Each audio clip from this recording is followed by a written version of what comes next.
að gefa mér merki. Það samþykkt með 7 atkvæðum. 8. mál. Fyrirspurn skipulag á Hafnarvík Heppa. Lóðin tilheyrir deiliskipulagi miðsvæðis Hafnarvík Heppa. Markmið deiliskipulagsins að stuðla að varðveislu húsa sem enn standa í elsta byggðakjarnanum og endurreisa hann í fyllingu tímans. Samkvæmt deiliskipulaginu heimilt að nýta húsið fyrir atvinnustarfsemi, þjónustu og menningarstarfsemi, safnastarfsemi sem hæfir staðsetningu og styrkir heildina.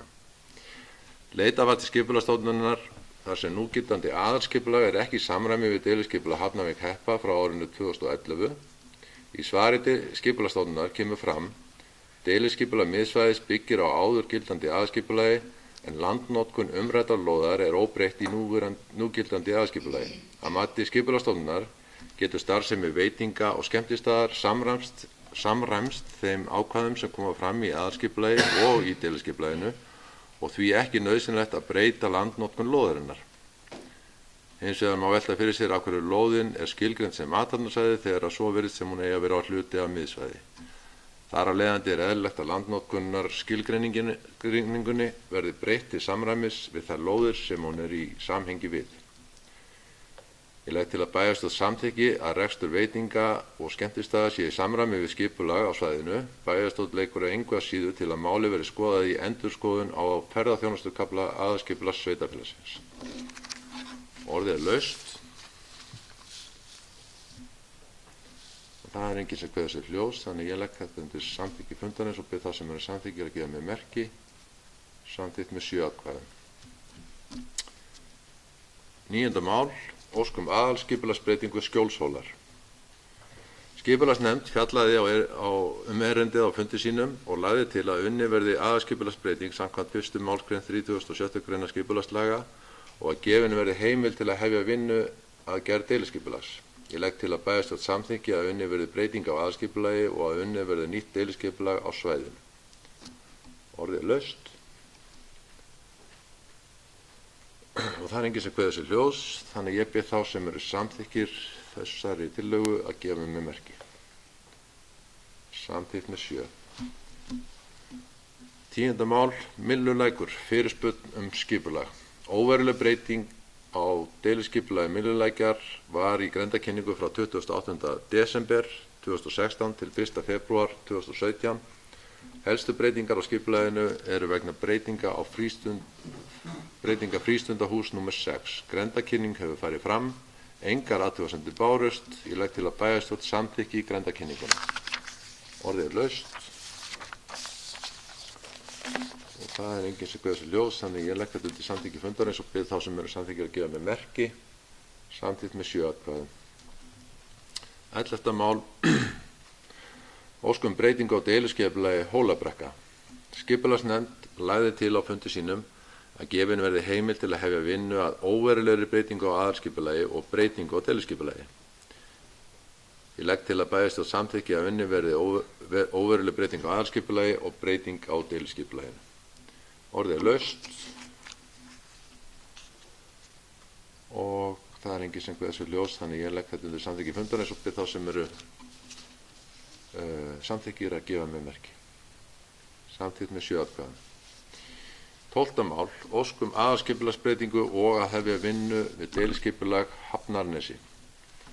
Skipulagsnefnd lagði til að farið verði í aðalskipulagsbreytingu samkvæmt 1. málsgrein 37. grein skipulagslaga og að gefin verði heimild til að hefja vinnu við deiliskipulag samkvæmt 39. og 40. grein skipulagslaga.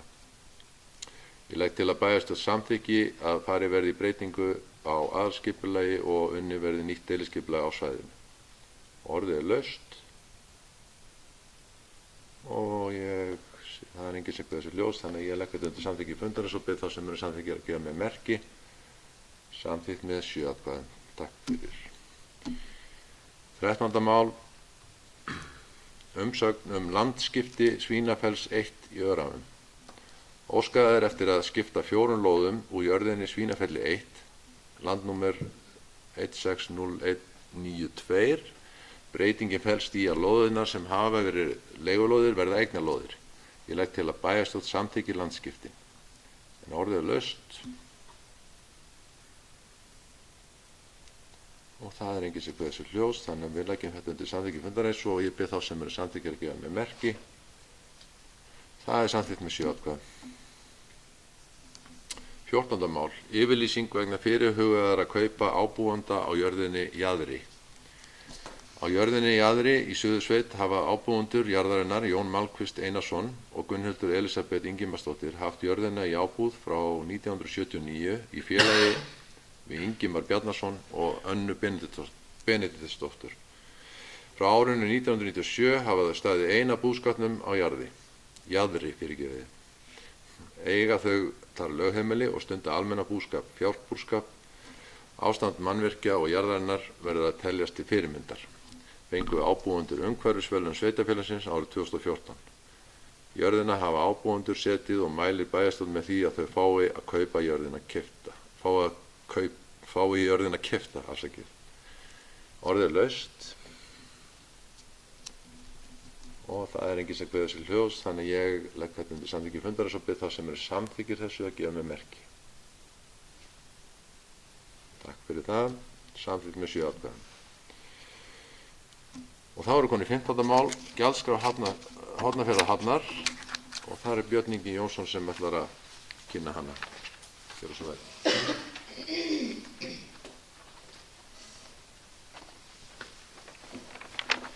Forseti, góðir bæjarfulltrúar.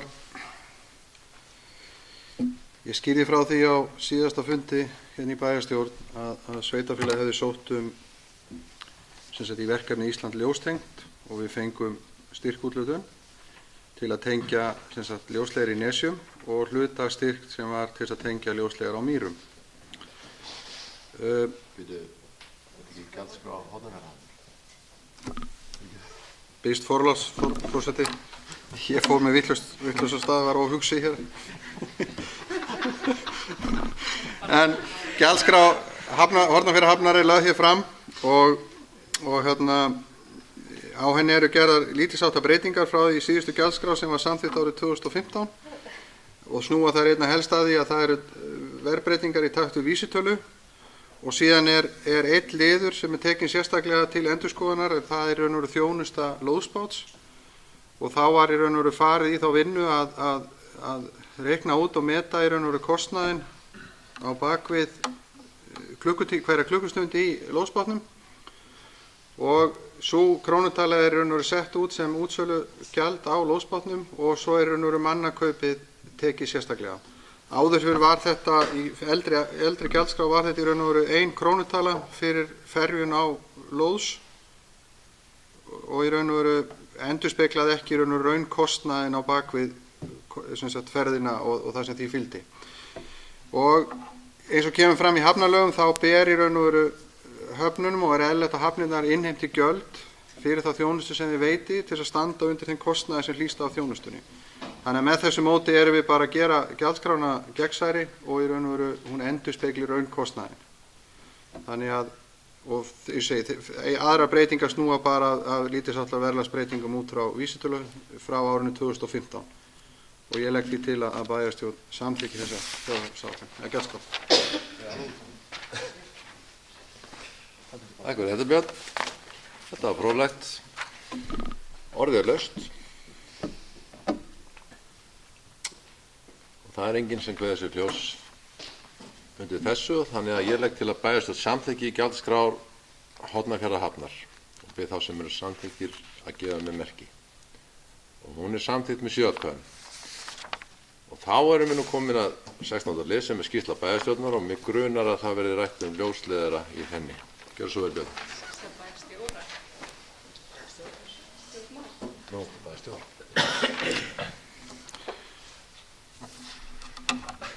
Forseti, góðir bæjarfulltrúar. Ég held að við séum að taka hæstu hæðin núna í fíflalátum hérna.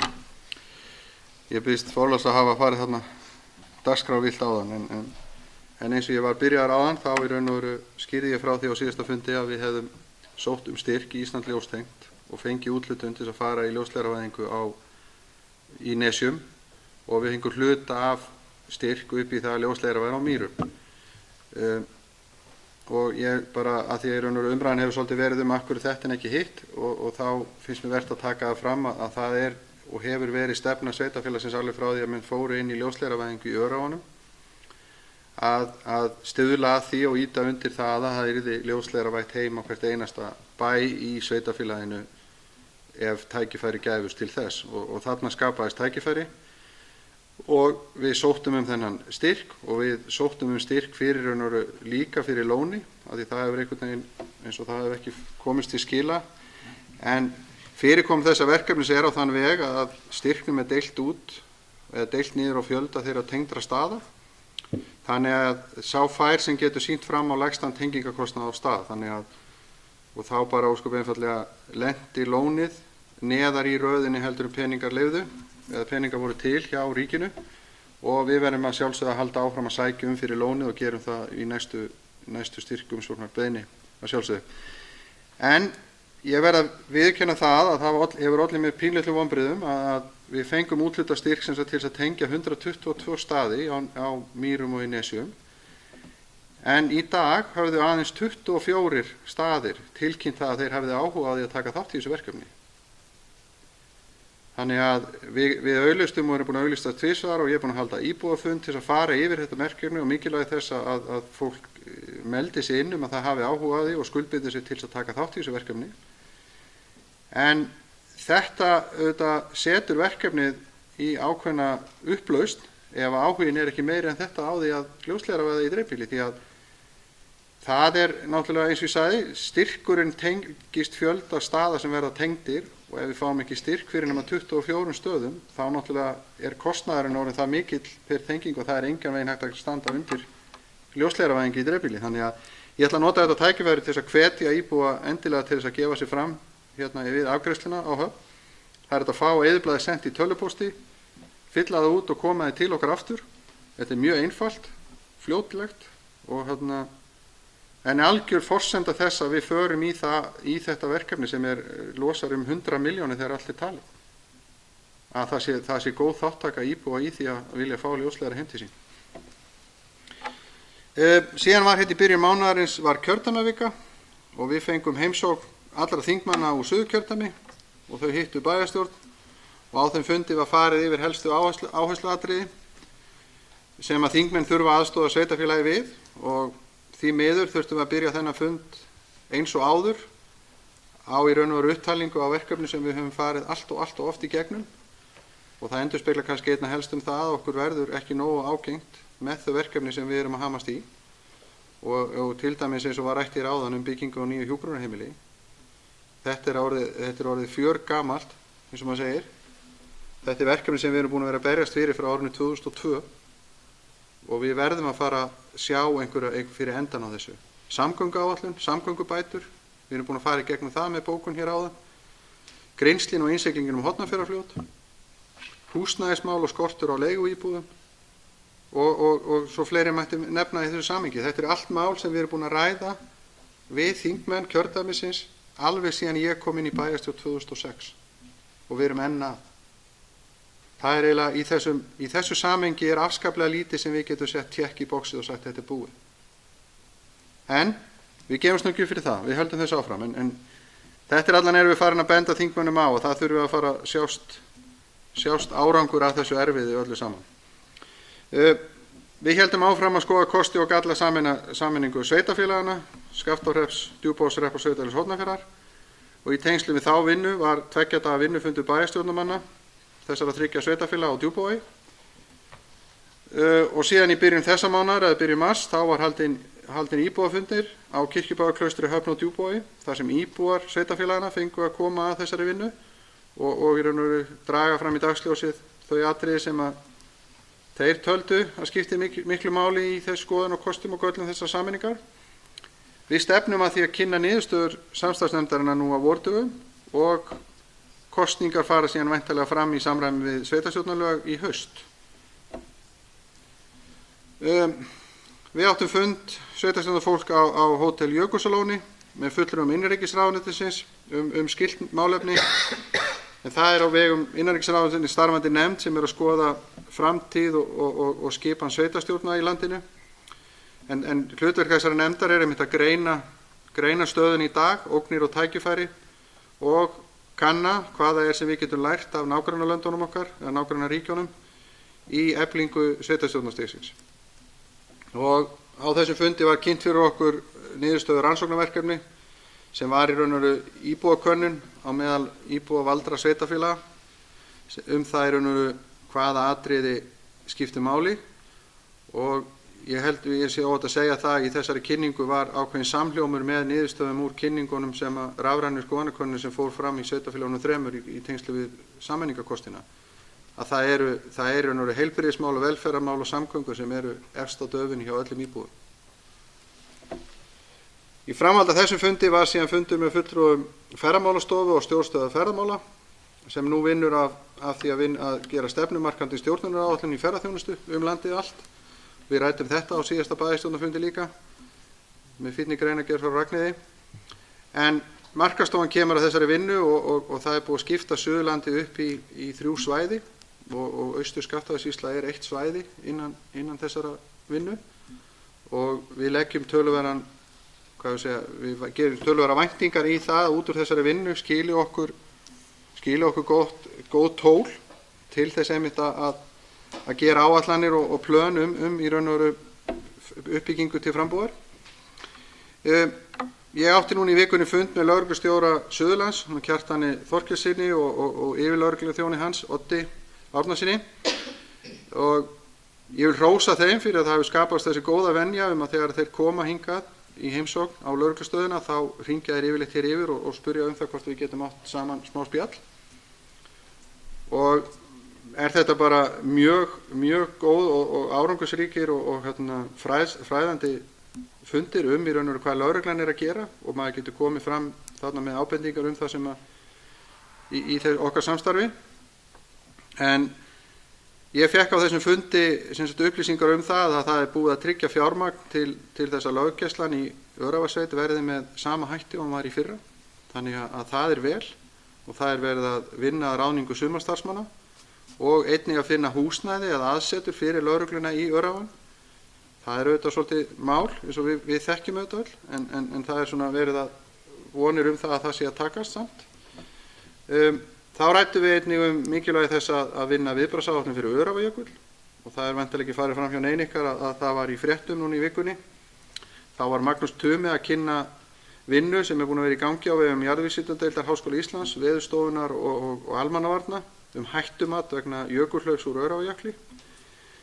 En það kom fram í þessu fréttaflutningi að viðbragðstími vegna goss í Öræfajökli afskaplega lítill, eða það tekur raun og veru flóðið það bil 20-30 mínútur að fara yfir þjóðveginn fyrir neðan.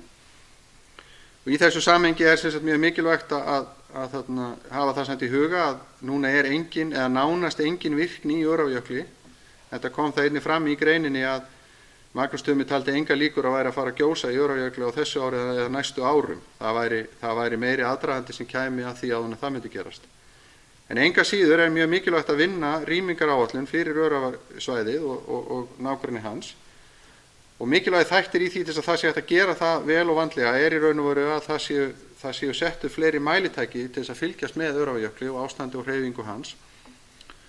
Og þetta ræddum við, ég og lögreglustjóri, og meðal annars kom inn á það að Víðir Reynisson sem hefur verið lögreglufulltrúi fyrir almannavarnamaður og núna lögreglufulltrúi á Suðurlandi, að hann myndi og búinn og byrjaður að vinna grunninn að svona viðbragðsáætlun eða rýmingaráætlun, og þetta verður náttúrulega sjálfsögðu unnið hér í samvinnu við almannavarnanefndina hér á Höfn. Þannig að ég held núna sé ég búinn að fara svona í gegnum það helsta sem ég gerði í þessum mánuði. Takk fyrir.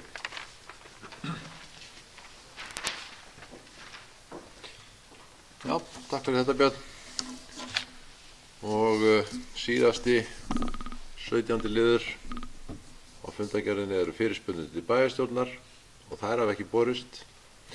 Þannig að þá gerum við hlé á fundinum og förum yfir fundargerðina.